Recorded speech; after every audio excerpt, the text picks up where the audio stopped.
We've all been waiting for, I guess, for the past couple of days, but I'm excited. I hope you guys are excited as well. Thank you very much for being with us. I'm Sean Butler, Landon Huffman, of course, with us. Brian Blackford here as well. He's going to be pushing the buttons and commentating tonight. He's going to pull double duty tonight, so big ups to Brian. But Nonetheless, guys, last night was interesting in the Elliott's Custom Trailers Conti races. A lot of ups, a lot of downs, a lot of carnage, but that set the field for tonight, Landon. So we're here. It's time to go racing. What can we expect out of this field tonight? Man, I'm excited. I mean, this is one of the biggest races in the Southeast from a late model stock standpoint. Obviously, we're using the super late models, but this is a prestigious event in the real world, and I'm glad to make this such a competitive and prestigious iRacing event as well. So thank you to Hickory Motor Speedway for giving us the opportunity to do this, but we're going to have 200 laps of short track action tonight. These drivers have one set of tires in the pits they can take over at any point in time. We probably will see a lot of two-tire stops just because it takes so long to change tires in these super late models, but it's going to be a show, man. We've got 30 of the best iRacing short track drivers on the service here. We've got some real-world guys such as Ty Majeski and Derek Kraus. We've also got a bunch of eNASCAR standouts such as Nick Ottinger, Ray Alfala, and others, so it's going to be a good show. I'm excited. Absolutely. So the blend of real-world talent and sim talent is plentiful in this race. So this is the race to watch in terms of the super lates. And they don't call this place the birth of NASCAR stars for nothing. So this is going to be quite a show. So hope you guys are ready. So we'll go ahead and start our pre-race ceremonies here. Well, not really ceremonies. We'll get a quick word with our pole sitter coming up. We got, of course, Alex McCullum. No surprise to anybody that he's on the pole for this thing. Quick in every single thing that he does, it seems, especially the super lates. So we'll go ahead and bring him in here in just a second once we get everything all squared away. So if you guys missed the races last night, what a night as far as the Conti races go. So Landon, I'll turn it back to you. I mean, we saw, the word carnage, I guess, kind of describes, especially the last race, but we had some good racing here. So, but 200 lap race, what's going to be the key for these guys to A, make it to the end, and B, ensure they stay up front the whole time? Said it last night, patience is a virtue, and it is a virtue at this racetrack being how small it is. Last night we didn't see a lot of patience in the consolation races. Granted, everybody was fighting for 3 spots, right? So tonight it's they're in it for the long haul. You know, 200 laps, a lot of time to set and ride. Depends on how much, I don't know how much setting and riding we'll see, but I guess it's just going to have to see how it plays out. I believe we have our pole sitter in here with us now, and Alex McCullum. Alex, how are you feeling on tonight, brother? I feel pretty good. I feel like we got a solid piece. We got the win here in Sarah's, so I think we have a really good piece. Long race, so anything can happen. Just gonna have to keep my nose clean and see what happens. Yeah, you talk about winning in Sarah. You know, those of you that are watching, Sarah is one of the more prestigious short track racing leagues on the service, and many of the guys that are racing tonight do compete in Sarah weekly. So it's a big deal to win one of those races, and Alex has been pretty much dominating the series here as of late. So I guess talk a little bit about that experience you gained in the SAR race and how it's going to play into 200 laps, being this is a little bit longer event. Yeah, everybody in Sarah is top notch, so everybody's so close in Sarah. So and the field here tonight it's really close. So anything can happen. I think qualifying, everybody was so close. Like if you were like a 10th off, you were out of the show. So that shows how quick everybody is this week. So it's gonna be a tough one, but I think we have a good piece. All right, guys, that is Alex McCullum, winner of the $50 One Wraps Pole Award from yesterday's pole qualifying. Alex, good luck, man. We'll be looking forward to watching you wheel that thing. Thank you. That is our pole sitter tonight, guys. Would you guys say he's the favorite to take home the win tonight? I mean, it seems like he wins in every super late model race he does, especially on iRacing. I would say if Vegas had odds, Alex McCullum would be one of the, I guess, best odds on the table right now. He's like a Kyle Larson favorite, right, going into this race. So I would say like a 1 in 4 chance of winning this, I would say. And for those of you scoring at home, that's very good odds there for that. DraftKings for this race was not available, but hey, whatever. Keep your side bets going, whatever you do. It's not sanctioned by Windshield Deep, so don't worry about it. But nonetheless, guys, we're just a few minutes away from getting this thing rolling. So, Brian, we'll turn it over to you. I know you're kind of messing around with the cameras right now, but do you have an early favorite to win this thing? I know we paid very close attention to the races yesterday, so who do you think could be the favorite coming out of this one today?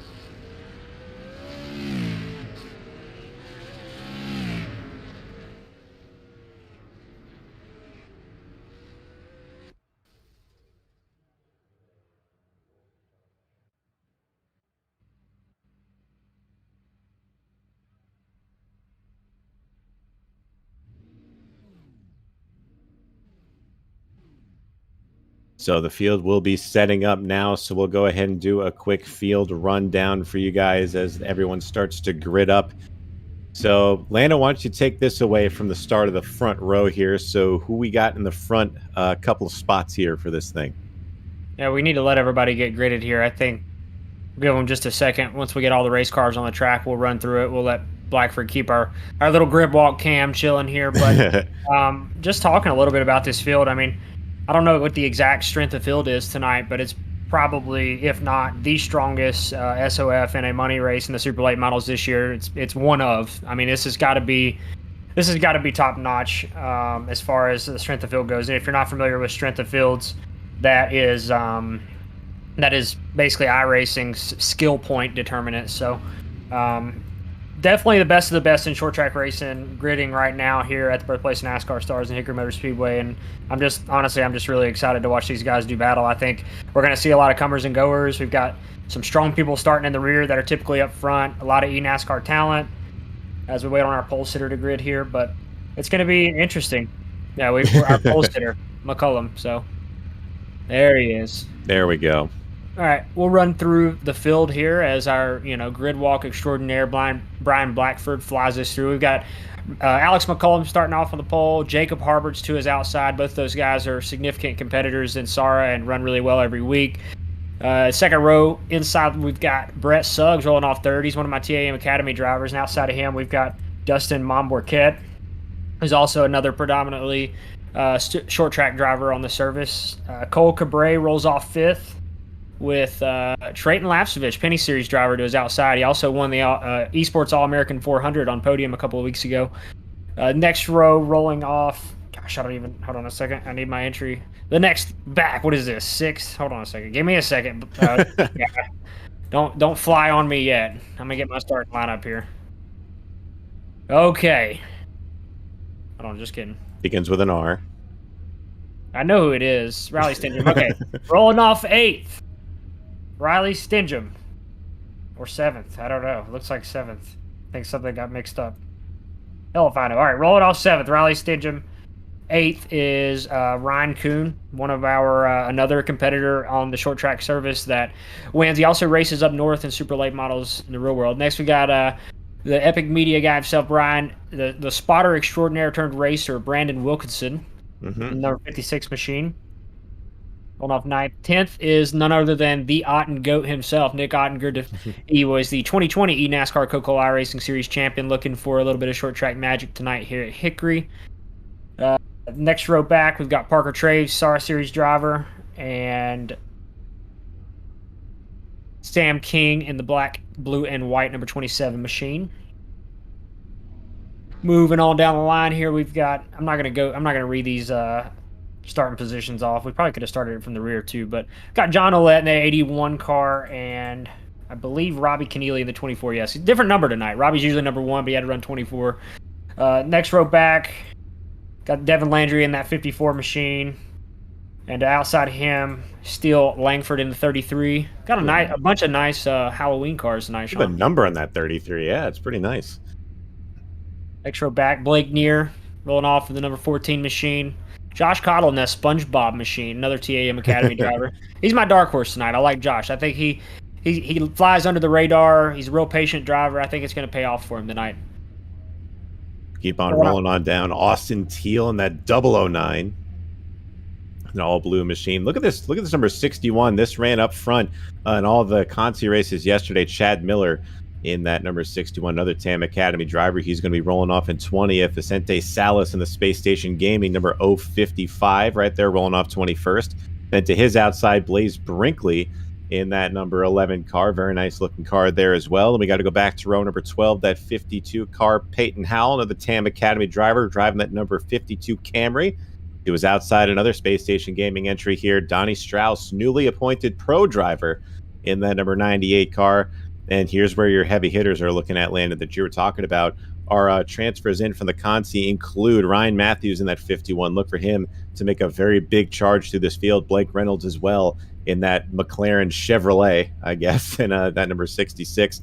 Second to last row, that 002, Ray Alfalo, the familiar VRS paint scheme for that car. Next to him, alongside him, of course, real world driver Derek Krause, and our pole winner to get into this race. 4 guys were eligible to win this, but 1 stood tall to get the final spot in this race, and that is none other than Travis Moonhead Brown in that 01 car. Looking at some redemption. Kind of struggled last night in the Conci races. He's going to look to make up for it. His adoring public voted him in, and he's going to try his best to get that 01 to the front of the field here. What a field, man. Very stacked field.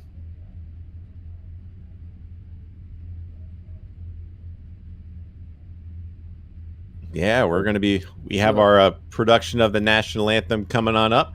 So that'll end our pre-race ceremony. So stay tuned for that. And right after this, we will get to rolling here in the Windshield Deep Fall Brawl as we go ahead and present the national anthem here tonight at Hickory Motor Speedway.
Oh, man.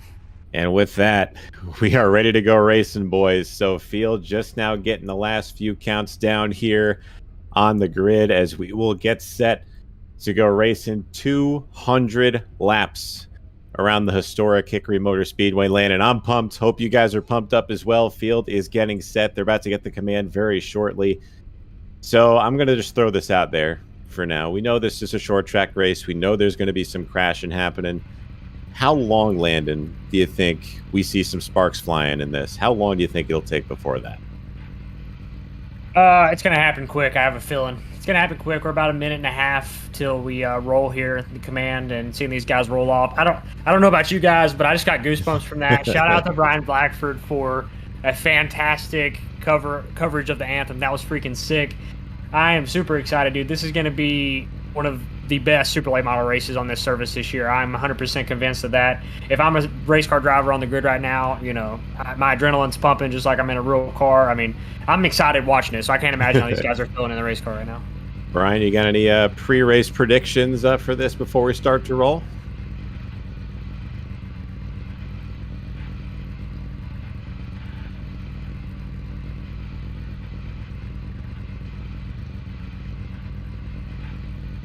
Yeah, it is going to be interesting. I mean, me and Sean were talking about this earlier.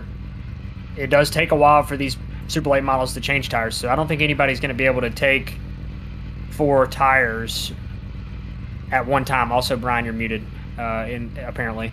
But I don't know if it's going to take 4 tires, or I don't know if people are going to be able to take 4 tires under the time limit without going a lap down. So that's going to make it interesting too to see these guys come down and take 2 tires. Do you take lefts? Do you take rights? You only pit once for rights and let the lefts go the whole race? I don't know. Well, I'm unmuted now, so I didn't say much. These guys have been saying all the good, important stuff you need to hear. It's all good. So, I mean, we kind of saw that in the recent Podium Esports race, the 2021 All-American Esports 400, won by Trayton Lapsevich. So, a couple weeks ago, I mean, you got to think strategy would play very similarly to that race, Landon, and it all depends on when you take those right side tires, right? If you're going to go pretty much on the 2-tire strategy, you take the lefts early, you make those rights last as long as you can, and we saw it essentially won Trayton the race Yep. at Nashville Fairgrounds. So we'll see if it plays into a big factor tonight at Hickory, but odds are I think it will. So the longer you can make these tires go in the initial run, I think the better you're going to be in the late run. Yeah, I'll be honest. I think at Nashville, tires meant more in such a short period of time because the track's larger as the field gets rolling here. This place is a lot harder to pass. It's a lot more congested. You know, cars are on top of each other. So tires are going to matter. It's going to make the cars faster, but are these guys going to be able to go anywhere is the question. Exactly right. We saw just how difficult passing was in the Conti races yesterday. Some of these drivers had to move a few people to get to where they need to be. So we'll see if that's going to be the case tonight. Field makes their way down the front straightaway, working their first of 2 pace laps. Lights are out atop the pace car. We are getting ready to get this thing going. Here we go.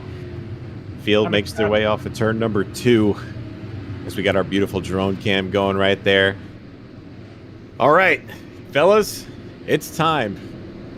As they say, reach up, pull those belts tight. The windshield deep, fall. Brawl is about to get underway. Pace car is off. Alex McCullum and Jacob Harberts lead him down. Green flag is out side by side for the lead, and everyone takes it pretty easy going into one as they know we got a long race on our hands, but they're still side by side down the back, and front 3 are clear for the lead, but that battle's for 4th right now, Landon. Going to be interesting to see how hard some of these guys go as Cabaret clears for 4th. Now Stingham follows in 5th. First battle on the racetrack is going to be Momberket and Lapsevich for 6th. We'll see how long this lasts here, the Southside line.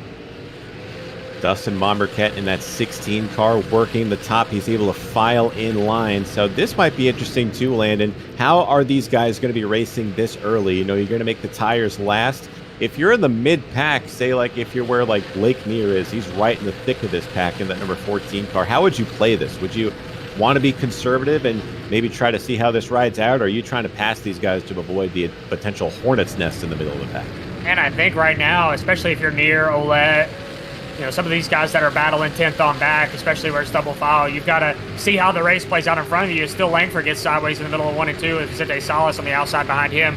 I don't know, man. It looks like everybody's kind of minding their own business, play their P's and Q's, and trying not to knock that front bumper off early. So I feel like everybody's going to settle in. I mean, we've already seen 6 laps of green flag racing here, which is more than we've seen all night last night. Oh, had a bit of a moment off of turn 2 there. Blake Neer got a little loose right in front of the 009 of Austin Teal. They're able to keep it going. So as you said, Landon, we had some interesting races last night in the Conti races, but this is a long run as we've seen it. So the front 2 guys have pretty much pulled away, Jacob Harberts and Alex McCullum, your front 2. Then you got to go back to about 1.2 seconds to the next little group of cars. That's Cole Cabry, Brett Suggs, Riley Stengham, and Trayton Lapsevich are back here. And it's starting to get kind of separated in groups, you see here, guys. The front, I would say, maybe about 14, 15 cars are all single file here, but the guy that is trying his best to be double file at all times, that's at 055 of Vicente Salas. We know how aggressive he is. He started 21st tonight. He's already up to 14th. Harberts is pressuring McCullum for the lead here. Now Suggs and Stengham are battling for that 4th and 5th spot. This is interesting. McCullum and these guys they're pushing pretty hard, so they're going to be in lap traffic early here as we work lap 11. They're pushing. I mean, the setups in these cars vary. You know, this is an open setup race, so you never know what these guys have under those cars, what they've done to tweak anything, so we'll see how they do. But the guys that started in the back are starting to pick their way up. Travis Brown, if we can get an update on him, he is flying through the field. Started 29th. He's currently in 25th. I'm kind of being sarcastic there, but he's keeping it pretty well in that car, not overextending it. He's currently riding behind Blake Reynolds. And I think, Landon, if I'm Travis, I mean, he sees all these. Oh, as he gets, I spoke too soon there. I broadcast cursed there, but he's going to fall victim to Derek Kraus there. I was about to say he might just fall in behind these guys and let the cars in front of him clear a path for him, but that's not the case. He makes a small mistake, and Kraus is there to overtake him for 25th. You know, Moonhead talked to me before, and he said that he was going to go hard right off the bat and try to keep from going a lap down, and I didn't expect us to get this big of a green run to start the race with 30 cars on the racetrack. And, you know, I'm thinking that he's right. I think you're going to have to go here. Alex McCullum's going to be sniffing the back of the field here, and Devin Landry, and I'm going to say another 10 laps or so. Alex McCullum is flying. Last time by a 13.87, by far the fastest car on the racetrack. right now is our leader. Jacob Harbert's not too far behind him, though. He's right in the tire tracks. Those guys are very safe, but back here, you got to go back to the mid-pack, as I was talking about. Dustin Momberket, Blake Neer, Austin Teal is right there. So these guys, the brakes are glowing in these cars, and they're trying to be very aggressive as here comes Teal to the inside of Momberket. This is for 15th. Oh, we got trouble in the back. Blaze Brinkley is involved back here. I also see Blake Reynolds. So this will bring in our first caution. Yeah, I think this is going to be, we'll have to see the replay here, but I think this is going to be a product of knowing that you're going to have to go. And man, looked like Blake Reynolds just kind of maybe the corner there. Yeah, just maybe sent it in a little too deep, as you see going into 3. Gets right in the back of Blaze Brinkley. And man, nowhere to go for that 81 of John Ulett. So he's going to plow right into the side of Brinkley. I mean, not horrible damage. Blake Reynolds will be assessed an end-of-line penalty for this wreck as we get another look. Just right into the back bumper. Nowhere for any of those guys to go. Blake just holds his spot. He knows he's getting the penalty for that, and a race official, R.J. Williams, is going to assess that Blake was the cause of that wreck, and to the back Blake will go. But fortunately, Landon, it's a long race. He's got a chance to make some ground up over the duration of this thing.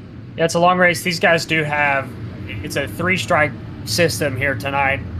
The first strike, you get an end of the longest line penalty if you're at fault in the caution. Second strike, you do get a 1-lap penalty. So another one more caution from the 66 machine, and he's going to be setting the lap.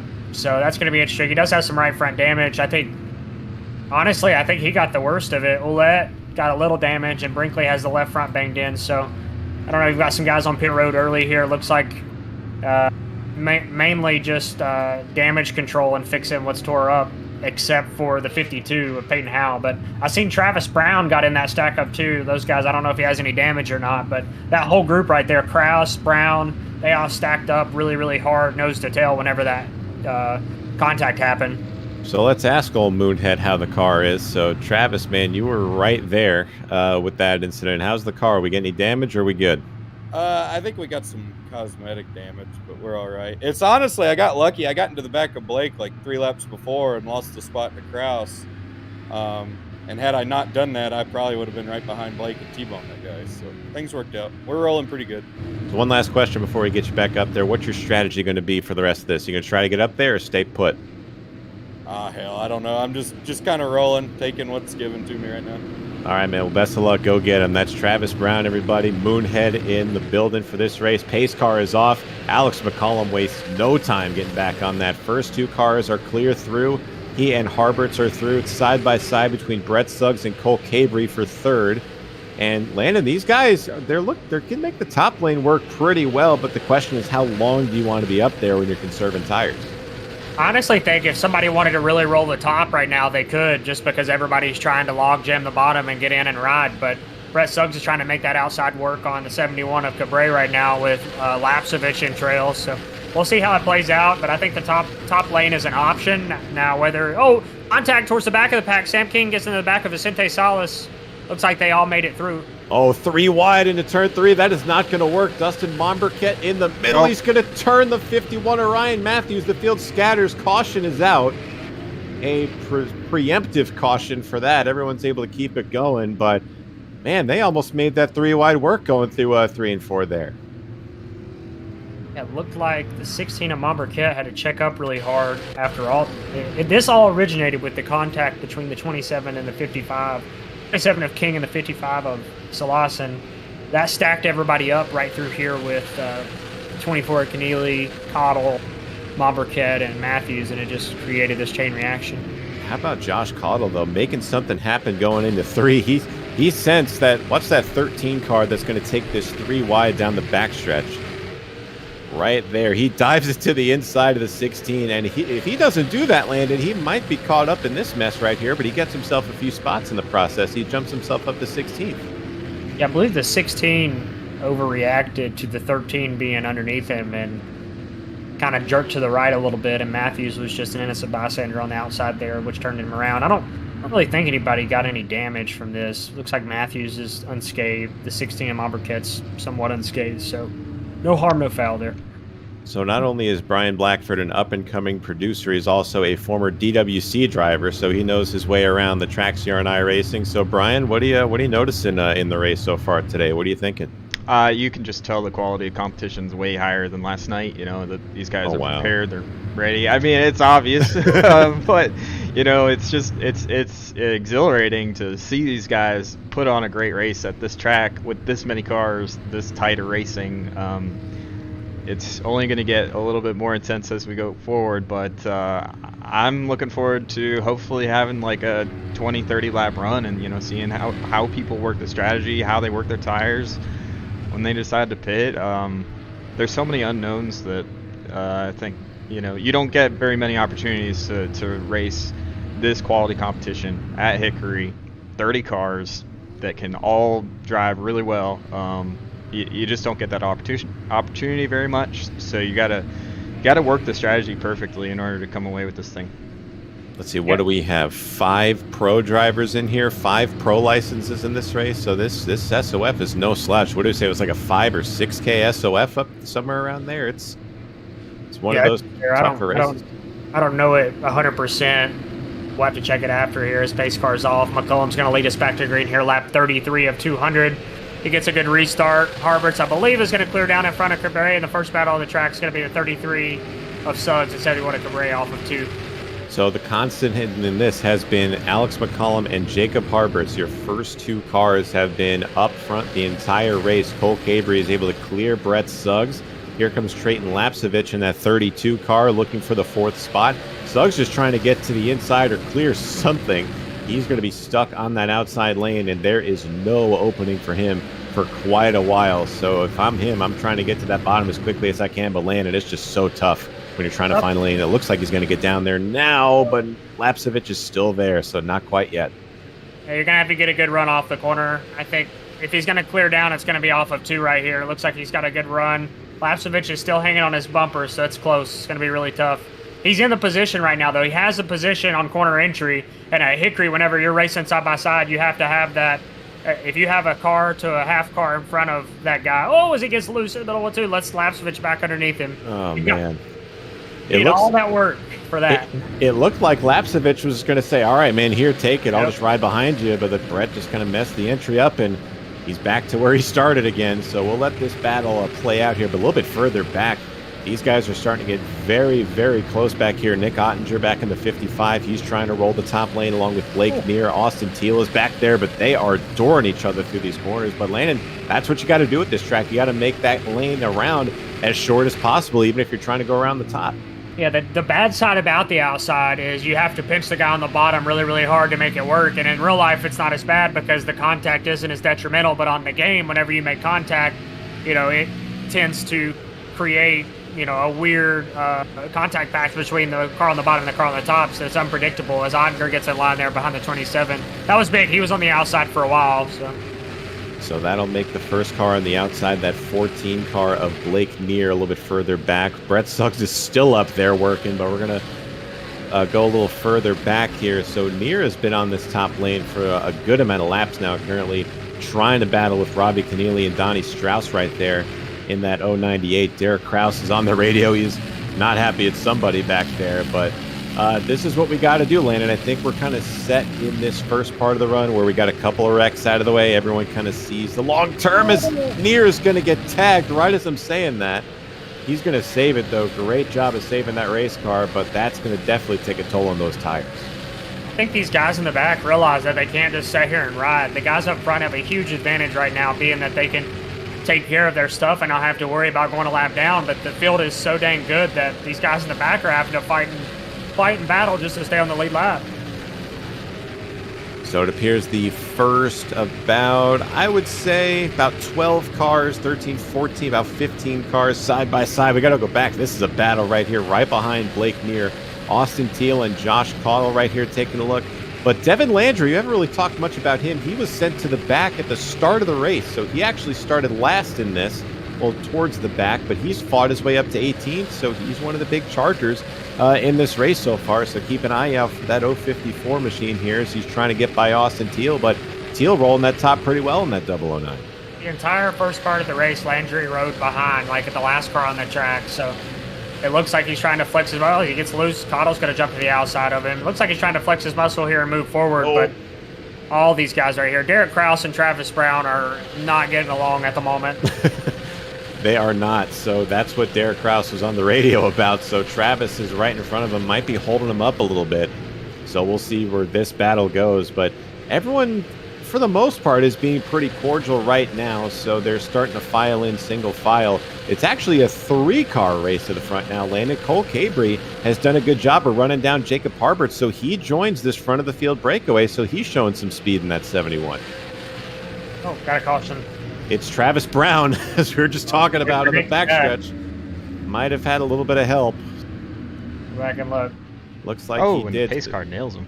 No. Gets absolutely destroyed by the pace car. Looks like there's a bit of a checkup. We'll get a replay on it. But off at turn number 2, looks like there was a slight checkup ahead of him, and I don't know if Derek just couldn't see it coming in time, but nonetheless, Travis did get a good amount of help in this. So watch that 01. There's a little bit of contact between he and Kraus, and around goes Brown. No damage done to that car, no extra damage anyway, so he's able to keep it going. But that'll put him in effectively last as the pace car just drove straight through him. Yeah, he's gonna lose a lap here too. Unfortunately, couldn't get it turned back around in time before the field caught him, and the pace car driver was on a mission. So Travis is gonna go 1 lap down. If I had to predict this, I'm going to say Kraus is going to go to the rear, but it could be deemed a racing deal. We'll have to see how it goes. If it were me, I would probably leave it a racing deal. What did you see out of that, Brian? You think that's a racing deal, or we got a penalty situated? I think we might have a penalty situation. It ruined my green run, so. Again, RJ Williams has some help tonight. Drew Cox is up there in the officials tower with him. So big shout out to our officiating team tonight. RJ was by himself last night, right, Landon? So he did a good job of that last night. Good to get him some help for the big show tonight. Yeah, this is no easy task. And those of you that are watching that don't typically watch iRacing, most of those viewers will be on Facebook. But we have someone in control of just about everything. We have a race director. Obviously, Brian is our producer tonight. Myself and Sean are in the booth. Drew's helping RJ assist in cautions because tonight we have manual cautions given out by the race director, where last night iRacing controlled it. So there's a lot of moving parts here to put on one of these events, and so far it's coming together for us. Just hopefully the racing continues to be as good as it has been. Very exciting racing so far. So it looks like we're getting ready to go back under green here, coming to lap 56 of 200. Green flag is out. A great restart for McCollum. Harbert should be able to fall in behind. But again, it seems on every restart that battle for third place is up for grabs right now. Cole Cabry has it. Trayton Lapsovich wants it. We'll see how good Lapsovich's car is right now, or at least how hard he's pushing, because he has driven up here to the top 5. He's going to have to fight to try to stay in line. There's a little bit of contact there. From the 77 to Stingem. Kuhn's going to follow on through here, it looks like, as well. Now, you see a lot of the guys hooking the apron a little bit here, landing in the corners. Does that have any benefit to your turn overall in these corners? Because we see the 77 case in point, as we have the static cam on there right there, but Riley Stingem had all 4 tires on the apron of the track. Does that provide any extra grip as we got trouble in the back of the field? Oh, and a big plow in the back. Travis Brown, Chad Miller is spun around in the backstretch. But Steele Langford in that 33 car gets the worst of it. We'll get another replay here, so I guess we'll hold that thought in the apron. But, man, it seems like turn 3 is Calamity Corner, I guess, to overuse that remark. And that was big. Travis and Blake Reynolds just plowed into Langford after he was essentially stopped and done wrecking. That's a blind spot in that part of the corner, and yeah, that's going to be pretty tough for both the 66 and the 01. That was the 009 of Austin Teal who got into the back of Steele Langford. Ray Alfala barely slipped through that. So he was very lucky. I don't think he probably fit a piece of paper barely between Alfala's car and Langford's car. But Blake Reynolds just nowhere to go in this. We'll get another look here. So watch that loop car to the inside. Gets in the corner, a little too hot, spins him around. There goes Alfala, barely avoiding, but Blake Reynolds and Travis Brown just could not get on the binders in time, and that's heavy damage for both of those guys. Travis is sitting on pit road, so I'm thinking he's trying to get his damage fixed here. He's going to go another lap down. That's going to make it 3. Actually, he just sped out of pit road like a renegade at Hickory. And he's going to get a penalty for There's multiple black flags there. He blended too early. We're on the struggle bus, no one camp right now, but it's still early here. We're only working lap 62 at 200. We'll see if the 01 can rebound. The first quarter of this race has not been kind to Travis Brown, but that's what happens when you start at the very back of a race like this. A lot of carnage, especially at short tracks like Hickory, and a lot of people vying for the same real estate. That's not going to bode well if they don't agree to terms there. But should be on the 1 to go signal right now, so we should be getting back to racing here, coming to lap number 64. So first quarter of this race is in the books. Went a lot quicker than last night, as we were saying. So a lot of clean racing here, a lot of great racing, a lot of hard racing. Hope you guys are enjoying it along with us here on Twitch and Facebook. Green flag is back out. Another good restart for McCollum and Harberts. And again, that battle for third landing, Hickory and Stenjum. Who's going to come out on top between them two? I've got my own Ryan Kuhn right here. He's going to fill the gap behind the 71 of Hickory and follow past Riley Stenjum. Creighton Lapsovich should be able to try to fight down in front of the 56 of Wilkinson, and he does. He's going to try to fill the gap behind Kuhn. So Ryan Kuhn moved him into fourth right now, still trying to get clear of Stenjum on that top side. Here comes Creighton Lapsovich in that 32. Then you got another battle back there, the 56 of Brandon Wilkinson and Brett Suggs in that 033. Brett has been big contact. Big wreck coming off of turn number 2. Everyone keeps it going. Sorry to cut you off there, Sean. That was huge. Oh, you're good. We got to see that. Sam King in the 27. Heavy damage to that car, as you can see.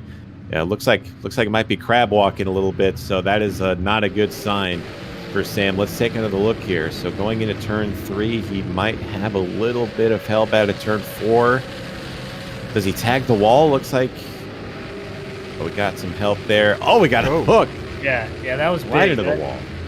51 of Ryan Matthews rolled the center a lot faster than the 27 did, and that's your result right there. Now, for some of our viewers that might not be too, familiar with racing terms and whatnot, this might be the first, racing stream and stuff they watch. What do you mean by rolling the center of the corner? What do you mean exactly by that?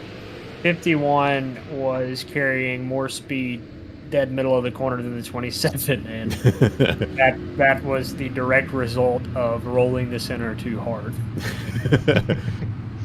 So I guess more an advanced question now. In real life, you guys probably are doing a lot more off-throttling time and just kind of letting it roll through the corners. But in iRacing, do you think you have to use a little bit more trail braking in this, or can you apply most of your real life of philosophies with the throttle and the brake into the game? With the super late models, it's actually pretty accurate how you manipulate the car with the gas and the brake. More so the brake. These cars are on bump stops, so whenever you're entering turn 1 and turn 3 here at Hickory, it's really rough, especially getting into 1. There's a huge bump, and you can manipulate the car by utilizing the brake to get that car on that left front bump stop, which helps it rotate.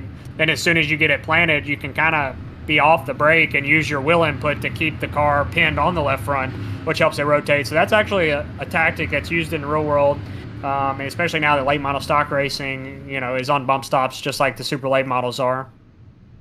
I mean, you and before the for the Conci races yesterday, you and Anthony Alfredo had a bit of a conversation about what the optimal line around here is. So you guys were comparing lap times and everything. So the amount of research that goes into the real life car is probably not as much as the game, but you still got to know how to get around this place in order to be effective here. So you got to do your homework, especially in an open setup race like this. So the best of the best now working their way through turns 3 and 4, coming to lap number 72. As we get a beautiful drone shot courtesy of Brian Blackford. He's just pulling out all the stops tonight. So big shout out to Brian. Green flag is out. There goes the pack. And they are still side by side in 1 and 2. Ryan Kuhn working the top. He's going to fall in line, but he's going to stay on that top side lane and maybe looking to try to get a couple more spots on that outside. I think Ryan's just seeing what his car will do here now that he falls in behind the 71. I think, I ran an open race here earlier or a couple weeks back, and the outside lane actually comes in pretty good late in a run. So we'll see, once these tires get worn, we're starting to get some laps on them now. We'll see if people start moving around a little more. Looking on board, Ray Alfala's Josh Caudle a little bit further back as there's some more contact here. But, man, we got heavy contact here, 1 and 2. Josh Caudle was around there. Ray Alfala was around there. They're all able to keep it going. So I said the proverbial middle of the field was the hornet's nest. We got another little bit of a slide by Chad Miller. The 24, Blaze Brinkley, is out of sorts in 1 and 2. So these guys are going for it. Is Brinkley not too happy with Steele Langford? He moves him up the racetrack in 3 and 4. More contact. Wilkinson just got moved up the track. Now Ottinger and the 14 of Blake Neer's going to battle. Ray Alfala sneaking in there on the inside of Wilkinson. Till's going to fill the gap behind Ray. This is carnage back here around 12th, 15th place. How Ray Alfala has his fenders on his car, I don't know. He was almost the second hand in Volvi and Rex's. We got just behind them, Austin Teal. We've seen him get into a couple of other drivers early in the race. He dives it into turn 3 underneath Brandon Wilkinson. But give a call to Ray Alfala, man. 4-time eNASCAR Coca-Cola iRacing Series champion. He says he's not all that good in these cars. I mean, he still made his way into this race. He's not that big of a short track guy, especially in these cars, as Brian mentioned earlier in our coverage yesterday, but he's holding his own right here, and he's kind of making his way up through the field right now. Yeah, honestly, I said that, but, you know, look at Ray, you know, versus some of these cars in the back here. You know, he's a really smooth driver. He's not going to make any mistakes. Like Ottinger, you know, he doesn't run this car a whole lot, but I think, you know, he's obviously got a good car tonight, and he's going to come to the front a little bit. I think he's been trying to save his tires a little bit. 2 Coke Series champions running nose to tail. There you see the most recent one. Well, I guess the last year's one. I keep thinking yours just flown more by, recent. man. But more recent. There we go. So Nick Ottinger in that 25 car, that beautiful Logitech scheme. Ray Alfala right behind them. 5 titles between them. So there's some heavy hitters in this race, as we mentioned. As land in the field looks like it's starting to get a lot more single file than it was. So the first battle that I can really see is back here with Josh Caudle and Blake Reynolds, as you see on your screen. So a lot more, we talk about give and take, and there's a lot more give happening right now, it looks like. Yeah, I think there was a lot of take on the restart, and now everybody's shuffling back to a little more give. Caudle's been on the back burner since the green flag dropped about 10 laps ago, and he's just trying to get down. I don't know if he's just trying to ride or what here. I've seen the 11 of Brace Blinkley and 33 of Steele Langford got into it back here around 25th, but now they've kind of sorted it out. And looking back to a more, I mean, this looks like a green flag run. Right? Could go for a while. Oh boy! Right as you're saying that, Blake Reynolds had a bit of a moment going. It seems like whenever I jinxed it. Yeah, whenever we talk about how good everyone's driving, the caution comes out immediately. So I can't really see where this one is. So it might have been a preemptive one thrown by Drew Cox. You seeing anything, Brian? I think I see the 61 was turned around on the back. Chad Miller. Yeah. He got turned around. Oh, another weird checkup here. That was a result of that. When we just cut to Blake Reynolds, got very loose there. He got a bit of help. I believe that's Blaze Brinkley got into the back of him. So let's see. Yep. And there it is. So a little bit of checking up going on. So the checkups, you know, it's not bad when everyone's minding their P's and Q's, but if you're just a hair late checking up, this can happen. So it just shows how fine the line is between racing hard and bringing out a yellow. Yeah, this is typical short track racing, especially when you're going this fast. You know, when something happens in front of you, you can only see what's out in front of your windshield. And, we always say, look past your nose. Well, on a short track like this, it's even hard to do that because you can't really see much more than what's right in front of you. And it happens so fast when you're going as fast as these super late models are. It's really hard to react. So now, if you're these guys, Landon, we've had a good amount of cautions. What do you think the odds are that we see some guys not even take tires in this? I mean, we haven't really had a lot of green flag laps, but there have been a good amount of caution laps. So do you think a strategy might be changing in this soon, or are you 100% taking tires at any time, no matter what? I'm wondering if Brinkley or any of these guys took tires. I meant to look here. We had a couple people come down Fair Road. It seemed awfully fast, Landon. Yeah. I don't think Brinkley took them, but I could be wrong. So I'm showing, because ATVO shows you this stint of people's tires. So I'm showing that pretty much everybody for the first 17 spots are on 90 lap old tires, which means, of course, they haven't taken tires. But I'm seeing Peyton Howell is on 70 lap old tires, so he might have maybe accidentally taken his set early in the race, so that's not good. But I see you guys coming off. Yeah, for sure. Blaze Brinkley, though, his stint says 1, so he might have come down and taken tires. Blake Reynolds looks like he might have come down and taken tires, along with Steele Langford. So some guys that maybe have spun or got some damage, they're looking for that extra speed, and maybe the tires will help them out. So we'll see. but we still got a long way to go. Not even halfway through this thing, but pace car is going to be ducking off. Alex McCollum has led every single lap in this race. Green flag out again. Jacob Harbert's clear. Cole Cabry, Ryan Kuhn fighting it out for third, and they're double file from third on back. Benjamin trying to roll that bottom to fill the gap between Cabry and Kuhn, or what gap's there right now. But once again, the front couple single filing out, and then everybody's fighting like crazy here. 5th, 6th on back, double file. They work their way through turns 3 and 4. That 32 car, Trayton Lapsevich, trying to find a spot in line. Currently fighting right now with Donovan Strauss, that 099 car. But there is just, it's so hard to get to the bottom on these restarts. A little bit of front end damage for Trayton as well as not helping him. But he might have a bit of a gap if he can get in front of Vicente Salas. But if we know Vicente, he's not going to give the spot easy. There's a bit of contact behind them. Parker Traves and Nick Ottinger get off turn number 2 next to each other. Ottinger's trying to make the bottom work. He's contact! Traves is going around. He saved it. Saved it, but a caution's out. Preemptive caution again. Blake Neer. I think Blake Neer probably got the worst of that as Traves was saving the car. He came down the racetrack a little bit, and that kind of sent him into Blake Neer. Yeah, so, we were on board with Ottinger there as it happened. Yeah, so that's push came to shove right there, and I think that's just 2 guys fighting for the same real estate. We'll see. So watch that 25 car, the black Logitech car right there. A little bit of, I can't tell who that's on, man. That's might be a racing deal in my book. Yeah. It looked like there was a little net code on my screen anyways. I don't know about what race control's seeing, but that's also a typical Hickory wreck right there. So no one's hit the Huffman tire barrier there yet. We'll wait. We'll wait to see that into turn number 1. I don't know why I keep calling it that. I just remember watching the video of you getting wrecked into that, and I just can't get the name out of my head. So apologize, Landon, if that brings up any bad memories there. No worries. I still finished second both races, but I have hit the tire barrier a couple times in my life. It's not the funnest thing. Speaking of hitting tires, we had one incident yesterday in the Conti races where Garrett Conrad, see that yellow tire right there in the pit entry, that big, I guess you can call it tractor tire. We had a guy hit that head on. So you don't want to find any tires, especially when you're trying to race people. But the tires here, especially in the sim, are very unforgiving as we see still Langford on the pit road, maybe fixing a little bit of damage there. Yeah, I can confirm that Garrett Conrad is okay after that awful encounter with the tire, the tractor tire. Chad Miller got his lap back. This recent caution, he was the lucky dog, so puts the 61 back on the lead lap. Yeah, Travis Brown fans out there, 26 laps down.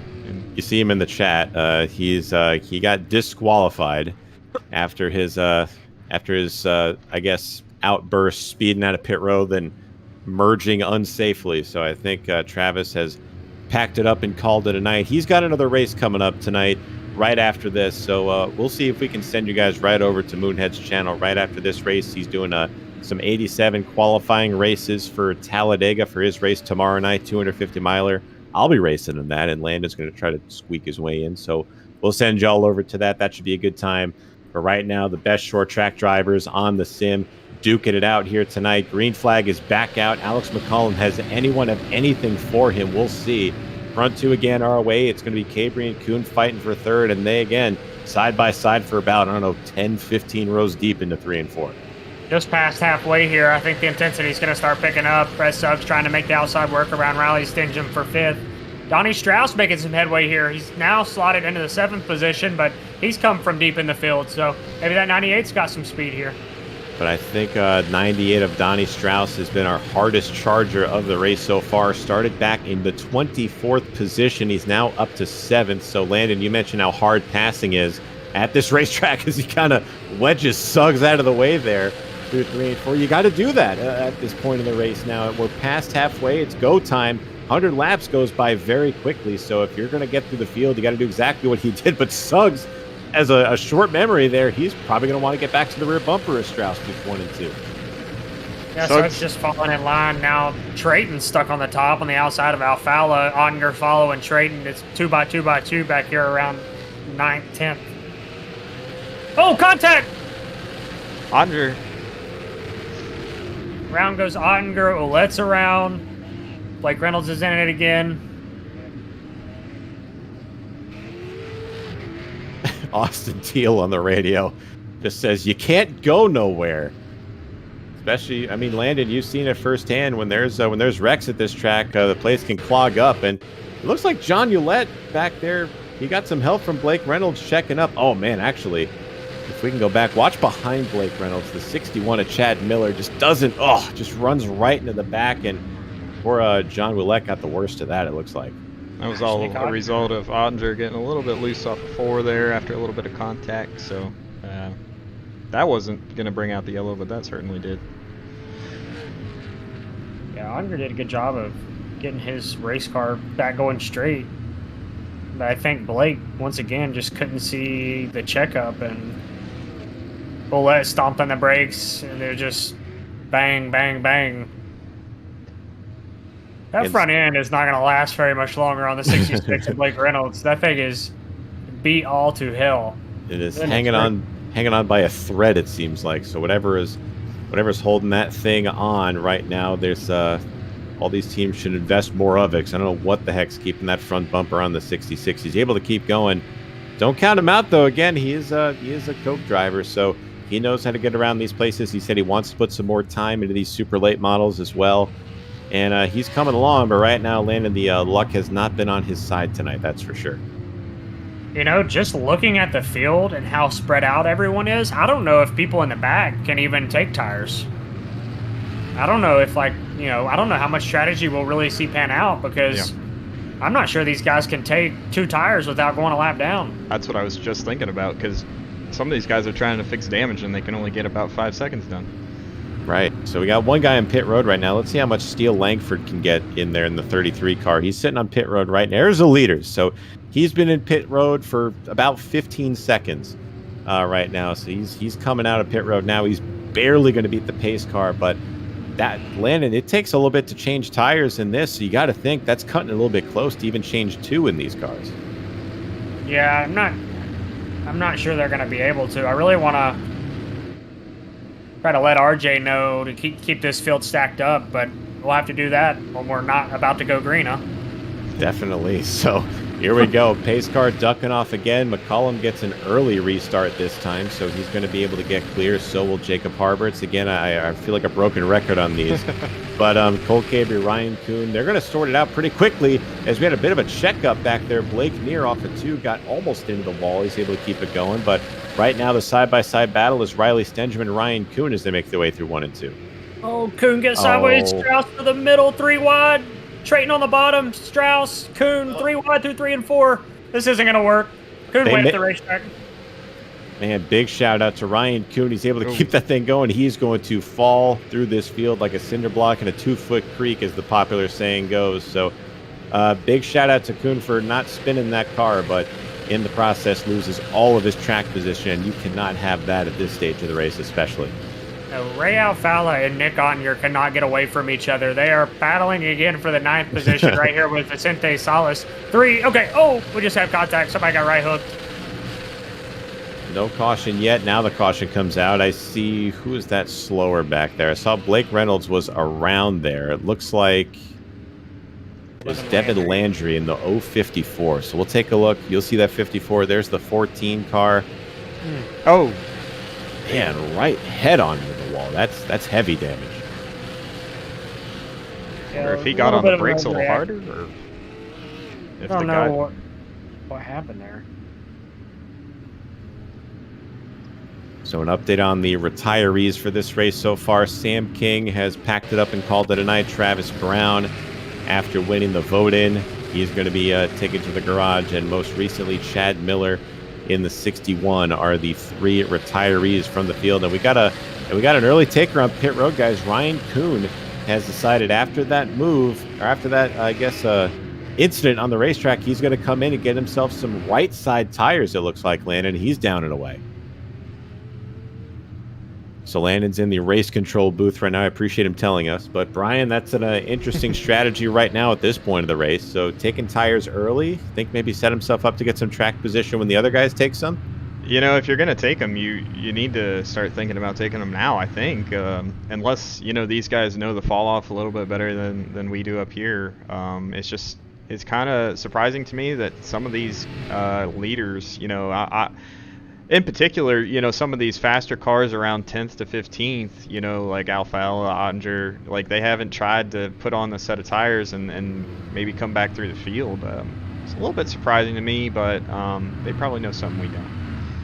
So quick update on everybody that has taken tires. So Brandon Wilkinson, Derek Kraus, Blaze Brinkley, Ryan Kuhn, Blake Neer, John Ulett, Steve Langford has taken tires, Devin Landry, Austin Teal, and Blake Reynolds have all taken tires. Blake is actually coming in and getting his right sides now. So Blake presumably is all out of tires now. So what do you think the strategy is now, Landon? I mean, a couple of guys have taken tires, so does this open the door for the guys up at the front? Are you holding strong? Do you think hold on to these tires as long as you can in your track position? And I don't know if we can get like a 30 to 40 green flag laps here. Ryan Kuhn, Blake Reynolds, these guys that took tires, it's going to be obvious that they have tires on. So I'm kind of excited to see how this pans out. This could create more carnage, or it could force these leaders into having to pit. We'll see here. So we'll see how it all plays out. Pace car is off, and the usual suspects clear the front of the field. Cole Cabry and Brett Suggs back there got a little tight going into one, almost washed up into Trayton Lapsevich. He's going to be able to get clear for the 5th spot.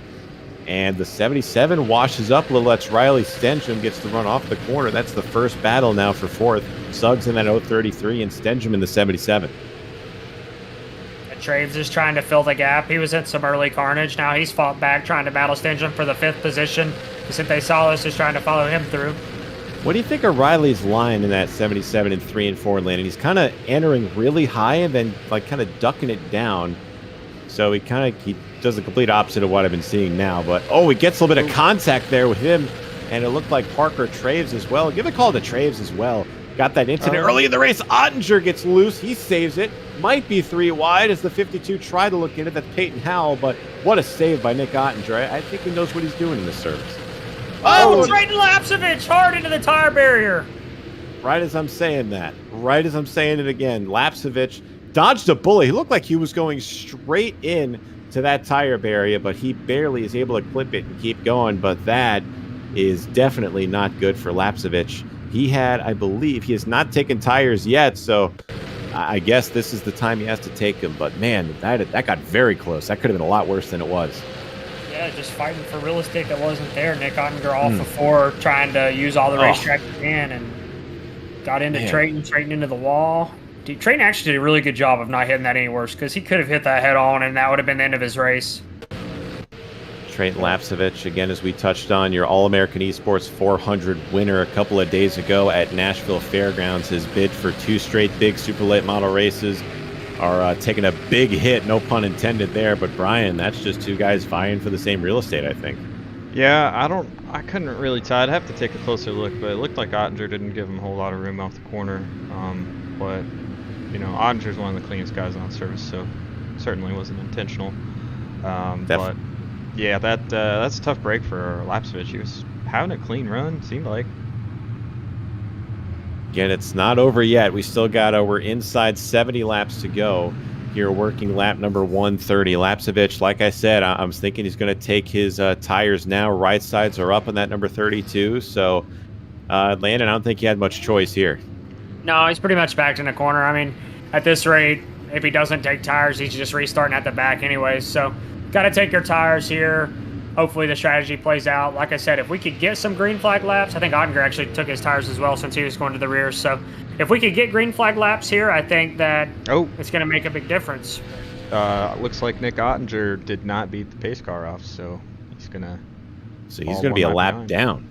Yeah. That's tough. Man, things are breaking down here in the Windshield Default Brawl. Glad you guys are with us here, by the way. Hope you guys are enjoying this race as much as we are.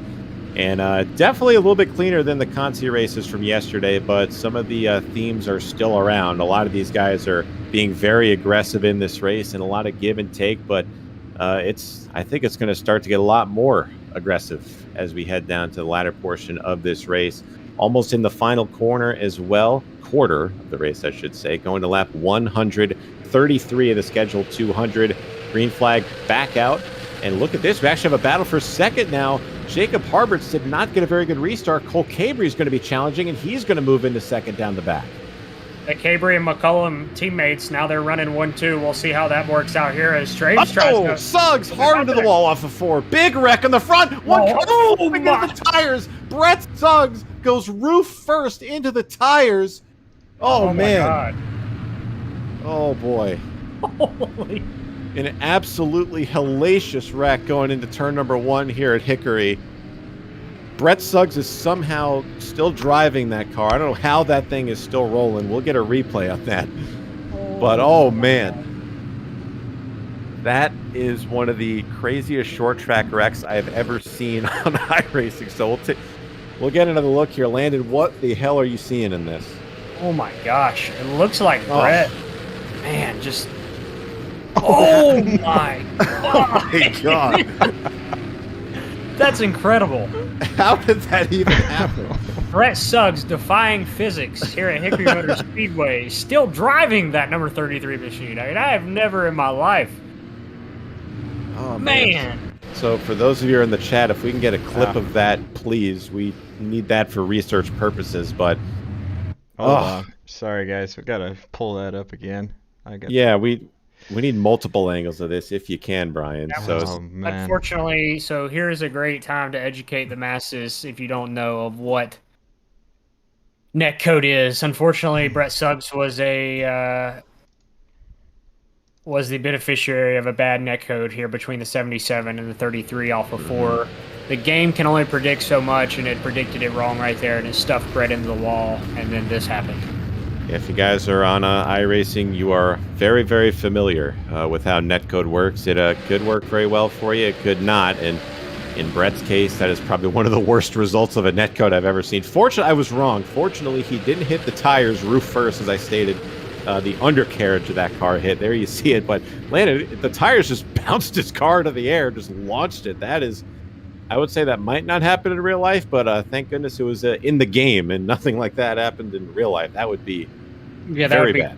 That would be catastrophic. We never want to see that happen, especially in the real world. I have seen someone hit that tire barrier in a vintage car one time, pop straight up in the air, and then barrel rolled backwards down the racetrack, and it was one of the scariest things I've ever witnessed. So thank the Lord this is a sim. Unfortunate for Brett Suggs, but the race does go on here. Oh, boy. So Brett got a piece of that. Brett is out of the car and in the infield care center, or I guess the hospital around the track. You would think that he might be there for a while, getting checked out, but we're going green flag is back out here. McCullum, Cabry is going to get through to second. Now Jacob Harberts, he's had the benefit of starting on the front row each time, but now he's got to contend with that third place battle on each restart. And Parker Traves, how about that 60 car, moved his way into the podium position. 60 also a teammate of those front 2 running cars right now. So now SPM running 1, 2, 3. Riley Stingham trying to follow the 60 past Jacob Harberts here for 4th. Still side by side. Riley Stingham has not been on the bottom lane all that much tonight. About time he got that car hooked up towards the bottom. So we're taking a look at where the tires are, Landon, and the first car up here on tires, as we get a little bit of an issue, is that 56 of Brandon Wilkinson. And he is making some headway. Just moved the 51 out of the way. Gets loose to the corner. The 51's on his side on 2 wheels. This is big. Big one into turn number 3. Caution will be out. Another one on their roof. That's Dustin Momberket. And 2 straight flips here at Hickory. So we mentioned the aggressiveness is going to be starting to ramp up, but I didn't think it'd be like this. I would say we have hit another gear here at Hickory. That was just another chain reaction. Ryan Kuhn, big contenders here. Ryan Kuhn, Ryan Matthews, Dustin Momberket, Austin Teal, all involved. Austin Teal, that is not the only incident he's been a part of, but I gotta say, Dustin Momberket, I don't know, it looks like he just straight ran into the back of the 72. He saw the 51 of Ryan Matthews riding the wall there, and just kind of ran into the back of Ryan Kuhn there, and that kind of set the table for the rest of that wreck. Poor Austin Teal, he thought he was around it, but looks like old Momberket just kind of hooked right going into 3 and caught a piece of the 009 there of Austin Teal. But man, that was another huge wreck. Got more takers on pit road here. Looks like Robbie Keneally in the 24, Austin Teal again in the 09. How many of these guys are fixing damage or taking tires? Keneally's taking his tires.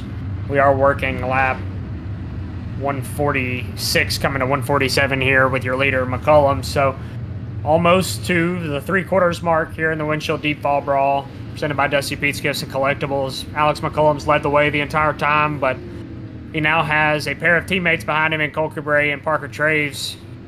I think for the first time, McCullum's going to have to race here, especially with the intensity level picking up. I think we're going to see a lot more of what we've seen here in the last couple of restarts.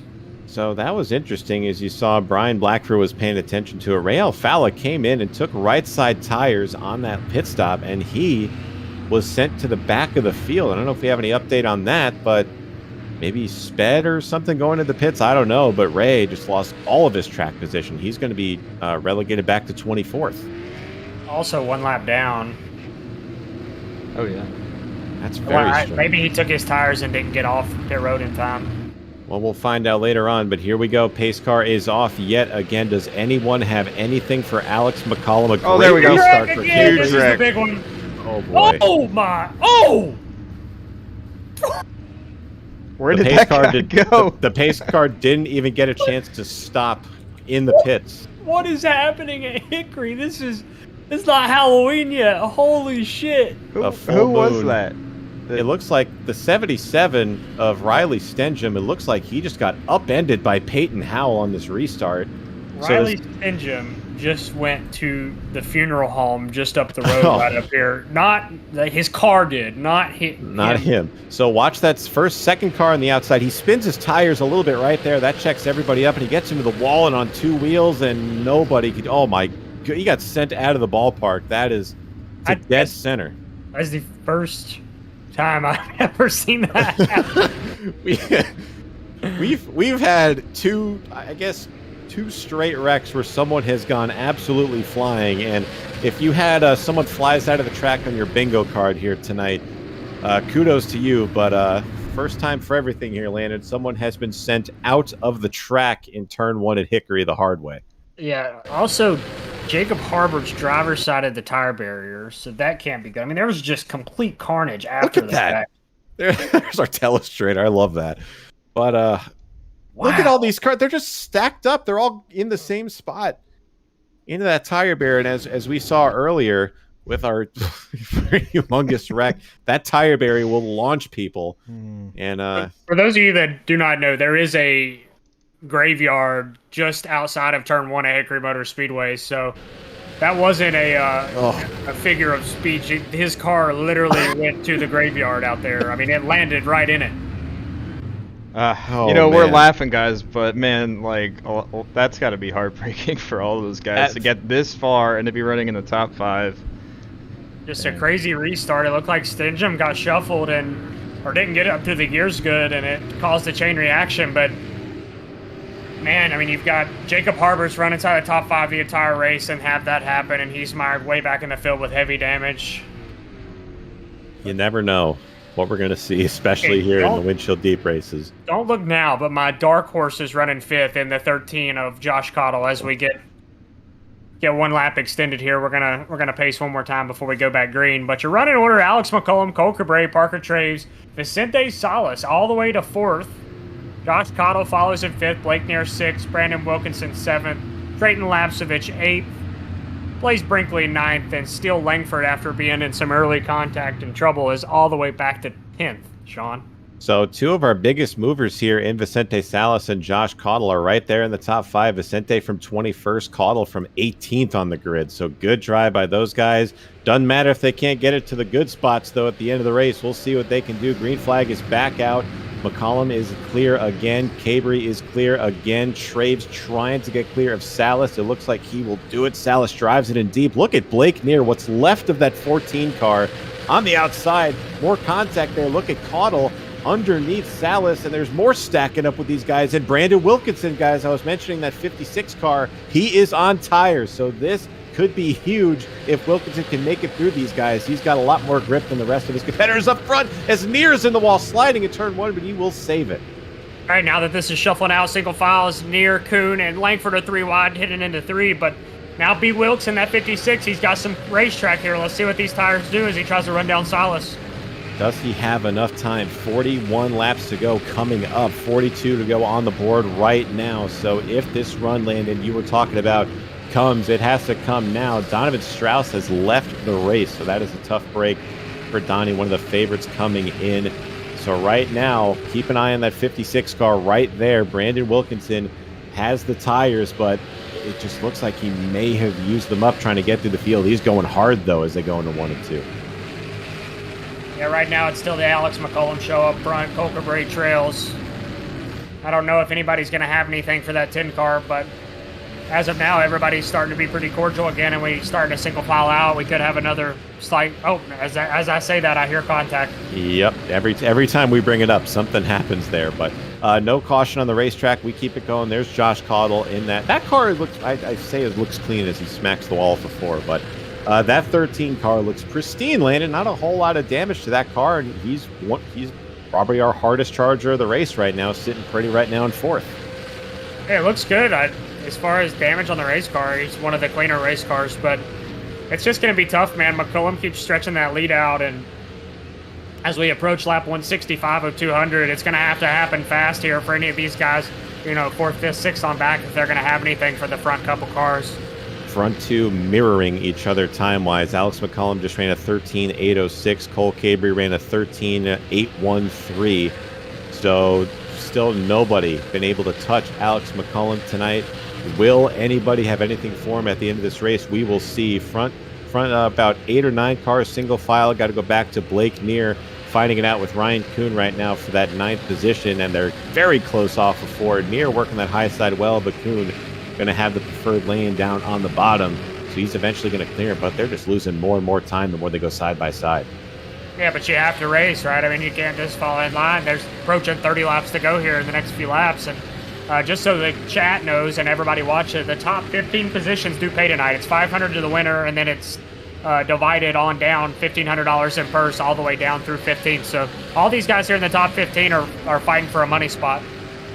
You at least make your money back and then some for finishing in the top 15. But again, $500 to the winner, $300 for second. So the top 2, not like if you finish second, you're going to get a bad payday. Still making a good chunk of change here, but everybody vying for that grand prize of $500. And right now, that has Alex McCollum's name on it, unless something happens to shake this up at the front. But right now, nobody battling right now. Everybody single file. First battle, I think that's going to be developing further back. Dustin Momberket right there, and it looks like Nick Ottinger just cleared him. So these guys vying right now for the mid-pack positions, but they're starting to get more and more separate as we tick the laps off, Landon. Yeah, Cole Cabray looks really good right here up front. He's been mirroring McCollum almost every lap. He gains a little bit one lap and he'll lose a little bit the next lap. And I don't know if McCollum is trying to pace himself or not. I would say everybody's on full tilt trying to go. Got a little blink out of the 10 car there. Yeah, a little bit. That might be the only thing that can stop Alex McCollum is the internet issues, but hopefully those stay stable for him. So the front 2 have broken away. Then Parker Traves has a little bit of a gap between he and Josh Caudle. Then you got to go back to Vicente Salas behind him. And then you got a train of cars being led by Trayton Lapsevich, Brandon Wilkinson right behind him, Ryan Kuhn, Blaze Brinkley, Blake Neer, Nick Ottinger back there as well. So a lot of the heavier hitters in this pack are right there relegated to the middle of the pack. And if we get a Ray Alfala update, he's sitting at 17th right now, still 1 lap down. So a lot of stuff has to happen for him to get back into contention. But right now, Landon, time is running out for Cole Cabry. He's got to make a move now, but Colt McCollum just so consistent, especially here. Yep, under 25 laps to go. Time's ticking now for Cole Cabray. Parker Traves in the field as they try to chase down Alex McCollum. $500 and a real HMS Fall Brawl trophy on the line here for McCollum. I don't know if anybody's got anything for him. But that's why we run the race here, to see what will happen again. Anything could happen at the end of this race, coming down to 22 laps to go. There we are. We're skimming through the field. I'm very impressed with Parker Traves in that 60 car that we were just on. Had a lot of bad luck at the beginning of this race. Was able to fight his way back up to the front. He currently sits in 3rd right now. So good run for him no matter where he finishes in this top spot. Great job by him. And as well as Josh Caudle, we mentioned just behind Parker Traves here in that 13 car. Not a scratch on that car, it looks like. Drove from 18th to 4th on the grid. And right behind him, Vicente Salas with a big drive from 21st to 5th. So a lot of big kudos to these guys that made their way into the top 5. Very well done. And it's Landon, as you know, not easy at all to do what these guys are doing. As we have a caution again, big trouble off of turn number 4. Can't really see who was involved in that, but Landon, that shakes everything up. Yep, oh, it was Alfala. Ray Alfala, did he get turned? It looks like Ray Alfala might have got some help from Ryan Matthews here. We'll see on the replay when we get it pulled up, but that will effectively, I think, take the gloves off of this race. We'll see. So it happens off of turn 4. That's Ryan Matthews in that 51 car trying to look under Ray, and it's what we've seen all night, Landon. They try to dive it into 3, a little bit of contact, and it's enough to send that car around. Yeah, that's another product of the net code here. Just, you know, it was close. That was a lot closer than what we've seen earlier, but these guys do have 2 green-white checkers as well, so. I think Ray could have given a little bit more room there. He was probably a little frustrated that the 51, you know, kind of dove in there so deeply, but, you know, you got to give room where that ends up being an outcome. So, Landon, do we think it's too late to take tires now? What are you thinking? I think it's too late. I mean, if you're a guy way back in the pack, like a, you know, I don't know, somebody back here on the tail end of the lead lap, Robbie Keneally, Blake Reynolds, Peyton Howell, Ottinger even back here in 13th. If you have tires to take, maybe you take it and just see what you can get. I mean, I honestly don't know how many green flag laps we're going to have as we roll around here to get 16 to go. You know, I feel like we're going to get a lot of cautions back to back, and I don't, you know, people are going to have a few shots at that black number 10 car of McCullum, so we'll see if they have anything for him. I just don't know if they do, but anything can happen on one of these restarts. D. Sorber puts it perfectly in the chat. He says, good old-fashioned shootout coming, and you're darn right with that. So this thing is, we've been going for a good chunk of the night, 185 laps on the board, but this thing is just getting started now as the field will make their way. They should be getting the 1-to-go signal coming here, but Landon, as you mentioned, 2 green-white checkers for this race. I got a feeling, boys, Brian, feel free to weigh in on this as well. We might be using both of them here tonight. Yeah, there's a strong possibility. You know, with the top 15 paying out, and it seems like we've got about 20 cars left. Everybody feels like they got something to race for at this point, you know. So we're coming to the green flag. Here we go. So the gloves are now off, coming to 14 laps to go. A good restart by Cole Cabrey. He's going to try to maybe get to the outside of McCollum. He falls in line. Traves trying to hang on to 3rd. Josh Caudle pressuring him. So the first 2 are broken away from the field, side by side from 3rd on back. 13 to go at Hickory. Really good exit at 2 right there for the 71. As he closes back within a half a car length of Alex McCullum. Cole Cabrey might have something for him right here as Solis is fighting Caudle for 4th still, a couple car lengths back.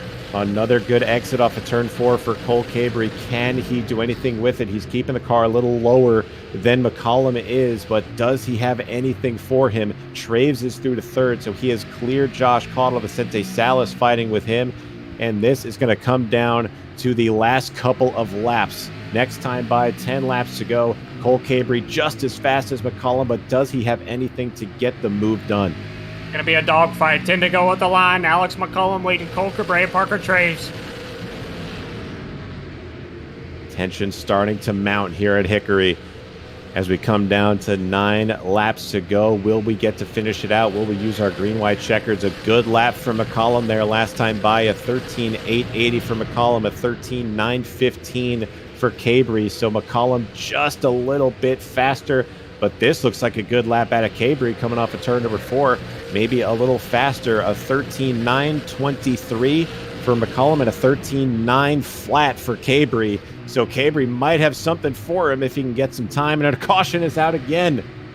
Trouble on the back straightaway, I should say, in turn number 2. Peyton Howell and Austin Teal get tangled up into turn 1. They were 3 wide for damn near last. But this'll make this that much more interesting, boys. I really like the line Cabrey has in 1 and 2. It mimics the real world line very, very close. I mean, he gets a nice big arc and gets a really good straight shot up off of 2, as you see Langford and together right there. But I don't know, man. I think the 71's been taking care of his stuff a little bit. I just think Alex McCollum is very, very good, and it's just going to be really tough. Alex is going to have to make a mistake, but if Alex does slip up at all, I think Cabry's going to be there for the taking, and we're going to have a, what do you say, what is it, a 2-horse race at the pony show, a 3-horse race? I'd love to see 4, maybe 5 people get in. As Travis would say, we would have a 2-horse pony show at the dog races. With that. I've come to perfect that line that he says. I need to watch more Moon Car. He's trademarked that, by the way. He might send a good lawsuit your way for me saying that. But I've got a good Windshield Deep has a good lawyer. Just ask Save the Speedway. Wow, unprovoked. But Travis says it makes perfect sense if you think of it. I mean, the more and more I say it, I start to kind of see, I kind of see where you're coming from on that saying. So it takes a bit of getting used to. But this has been a fantastic race, boys. We've seen some things we have not expected to see whatsoever. We've seen some hellacious wrecks. We've seen some good racing. And everybody in the that's viewing right now, all 152 of you on Twitch, all of you guys on Facebook as well. We hope you guys have enjoyed this show, Landon. It's been one heck of an event for sure. I've had a blast, man. This is all I'd wanted it to be and more. I mean, we've had some great racing. We've had good green flag laps, and the cautions have kept the field bunched up. We've had some absolute carnage, which is expected when you put this many cars on a small racetrack, a little bull ring like Hickory Motor Speedway. But I'm excited for this. I don't know if this is going to be one of our green-white checkers or not. We are going to be going green with 2 laps to go. I don't know if this counts. I think this is a natural green-white checkered, so this does not count for one of our 2. Fitting that it should come down to this. Brett Suggs is in the chat. Good to see he's okay after his wreck. He says, I expect every green-white checker to be used. We're right there with you, Brett. So strap in, everybody. This thing is just now getting started. Green flag back. What a great restart for Cole Cabry. McCollum with a little bit of a mishap on the restart. Cabry going to get to his outside, but McCollum is strong in the bottom. He's going to clear. And unless we have a caution, we will be coming to the white flag. 1 lap to go in the fall brawl. As they come down to the start-finish line, McCollum is through to the lead. Cabry is through to second. Traves is in third. Does anyone have anything for him? Will Cabry send it into 3? He will not. And it looks like off the corner, Alex McCollum fends off Cole Cabry. He is going to be your winner tonight in the Windshield Deep Fall Brawl, presented by DustyPete's.com, gifts and collectibles. Cole Cabry with a second-place finish. Parker Traves third. Ryan Kuhn in fourth. Vicente Salas, Josh Caudle, 2 great runs getting up through the field in the top 10. Then Trayton Lapsevich, Nick Ottinger, Blaze Brinkley, and Brandon Wilkinson will make up the top 10. But man, what a hell of a race, guys.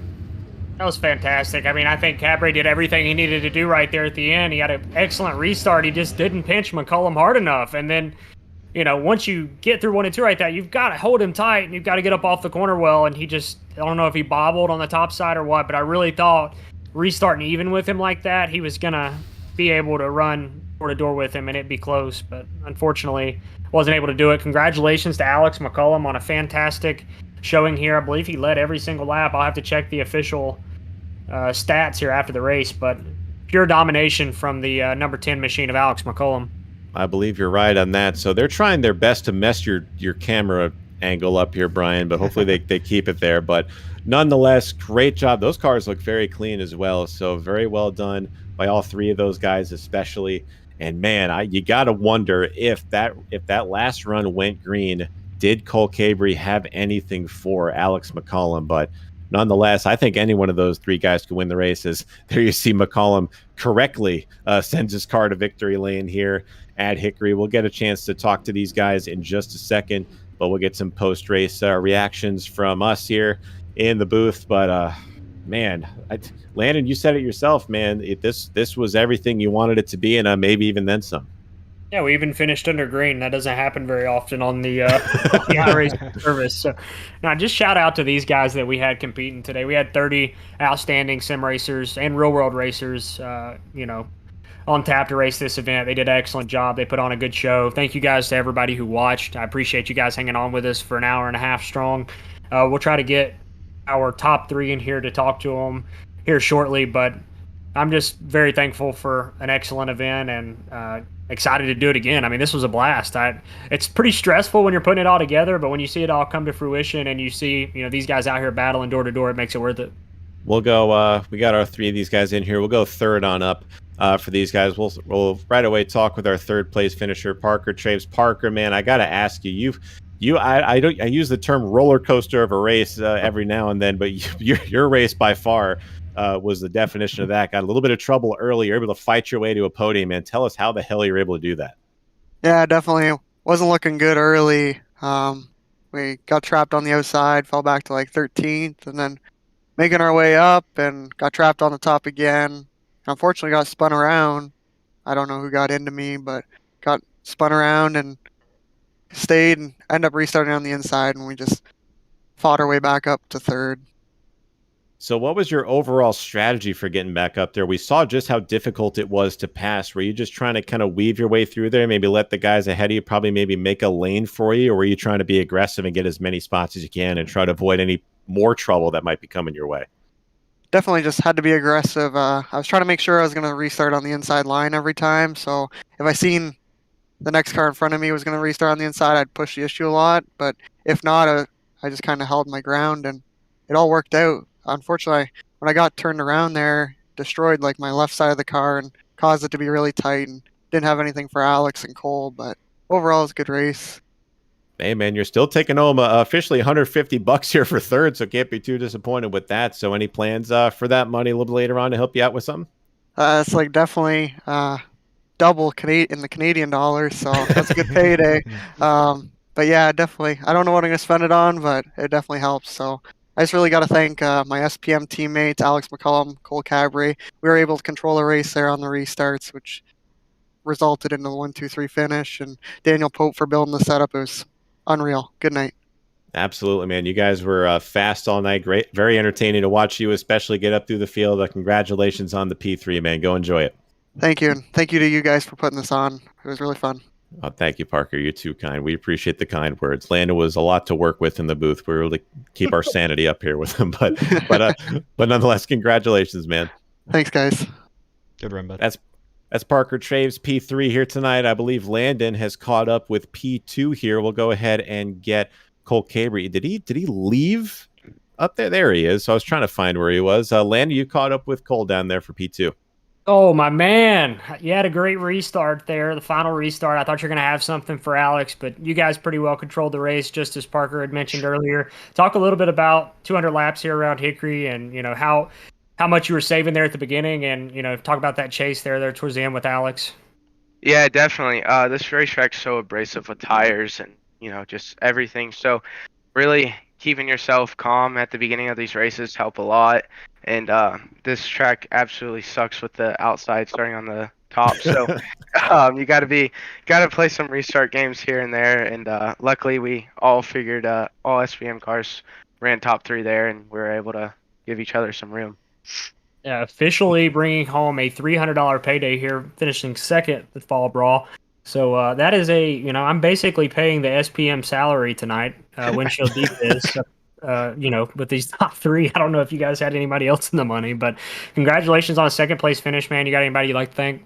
Yeah, definitely. You guys for putting this on, Windshield Deep. This wouldn't be possible without you. Pope at SPM, Alex, Parker, all the guys doing all the testing through the week, and appreciate it, and we'll move on to the next one. Oh, yeah, man. Congratulations on a third place finish. Thank you. That is Cole Cabry, third place here tonight. Excellent showing out of him, and wouldn't be a super late model race without talking to this guy here, Alex McCollum, your winner here tonight. Alex dominated every single lap. Cole might have given you a little bit of a scare there at the end, but you're able to hold him off, man. Tell us how you're able to get that hot rod clean and into victory lane yet again. Yeah, that last restart was a little sketchy. I kind of missed a shift there. I was like, oh, and then the race was pretty good. Our stuff was pretty good there at the end. We had honestly, I needed those yellows. I made a very bad call on fuel, and I was 3 gallons short and had a save. So all those yellows kind of helped me. So thankful for those yellows. Oh man, so you're just trying to make it a little more difficult on yourself is what it was. So just give yourself a little bit of a break there. But tell us about the strategy, though. We're talking pretty much the entire race of what the overall strategy was for this race. Were you planning on taking any tires during this event, or were you just going to plan on riding the whole race and keeping the track position? Honestly, my goal was not to take tires because of how tight the field is and how small the track is. It's gonna be very hard to pass. So, and usually about 20 laps the tires fall even. So I knew we had a really good piece, so we would be ahead of the game. So honestly, yeah. I mean, if we got like a 70 lap run, yeah, maybe. But overall, I didn't think I needed tires. Definitely, man. Well, nonetheless, Landon has to send you $500, so I'm sure he's going to love that, doing that again. But nonetheless, man, great effort here tonight. Fantastic showing. Anyone to give a shout out to before we let you go celebrate? Yeah, I just gotta shout out Cole and Parker. We finished 1, 2, 3 for our team, so that's pretty cool to finish top 3 in this event. With how close the competition is, it wasn't easy. Everybody was so close, like I said earlier. But glad our team was able to get 1, 2, 3. Just gotta give a shout out to Daniel Poe for all the hard work he does, and all the guys that put all the effort into these setups. It's glad the hard work's paying off. And it paid off in a big way. 1, 2, 3 for you guys tonight. Alex, man, you've done it again. A fantastic showing here tonight. Go enjoy your win, man. Congratulations. Thank you. That's your winner here tonight, boys. Alex McCollum. A team effort here tonight. 1, 2, 3 for that team. But we'll start to wind down here, fellas. So we'll get some reactions out of these guys before we head on out of here. But Landon, we'll start with you. What's your overall reactions to this race? How do you think this whole thing went for you? I think from start to finish, consolation races, procedures, just getting the field narrowed down to the 30 guys we had tonight. I felt like I've been saying this entire time, this field was incredible. It was top notch from start to finish, top to bottom. These guys are the best on the service, and they put on a great show. As Alex said, the field was so close that it was really hard. One mistake could lose you 5, 6, 7, 8 spots on the grid. So it was just tough all the way through qualifying and throughout the entire 200 laps. But just thank you to everyone that competed. Thank you to both you, Sean, and Brian. You did an excellent job both yesterday and today. So thank you to you guys. Thank you to everybody that tuned in and watched. Also, thank you to Elliot's Custom Trailers, Martin Sports, TobyChristie.com, Dusty Pete's Gifts and Collectibles, Mamba Media, everyone that everyone that has been a part of this event. We're definitely going to do it again. Also, big shout out to Hickory Motor Speedway for allowing us to do this, giving us the ability to call it the Fall Brawl and make it the official sanctioned Fall Brawl on the iRacing service. So thank you to Kevin Piercy and everyone at Hickory Motor Speedway. I cannot wait to show Alex his trophy. I shipped Alex a badass Thanksgiving Classic trophy. I think I'm going to make Alex drive down here and get this one from me, but I can't give him any more money than I have to at this point. No, I'm just kidding. But it is a very excited to show that to everyone once it's finished next week. So that for me, that's going to be pretty much it, Sean. If you and Brian have anything extra. I mean, we got one more race. We have the SARS race going on and Thursday, I believe, right here on Windshield Deep coming up. So we'll be here for that. But Brian, any closing remarks? I know you got a little bit of a critique going for the racing, but overall, I'd say it was a heck of an event. Great racing all around. Yeah. Obviously, anytime you can be a part of a broadcast and a short track race as big as this one, your answer is always going to be yes. It's just fun to watch these guys. I mean, I would always sit back and watch these Windshield Deep races, whenever they go off. With this kind of field, so it's just nice to be part of it. And if you would have told me at the beginning of the night that we'd have 3 cautions in a row with people going to the moon, I would have been a little skeptical. But we made it happen. And Alex McCollum on these short tracks is I don't know if he's a dynasty or what you would call him, but he's really, really good. And all these guys gotta play catch up. They're going to work hard to beat him in this next one. They're probably getting a little sick and tired of him stealing the show every time. But, congratulations to Alex once again. What a great race for him. The New York Yankees of super late model racing, I guess we can call him. So much of that pains me to say that as a Mets fan. But you got to give credit where credit is due. Alex is the standard of these races. He's proven it time and time again. He is just so fast. But again, guys, stay tuned. Thursday, we got the Sara BKB Arts Super Series coming up Thursday, so be sure to be here for that. But that'll do it here tonight, guys, for our coverage of course, the Windshield Deep Fall Brawl presented by DustyPete's.com, Gifts and Collectibles. For Landon, Brian, I'm Sean. Thank you guys so much for tuning in tonight. And we will see you guys next time. Until then, take it easy. Have a good night, everybody.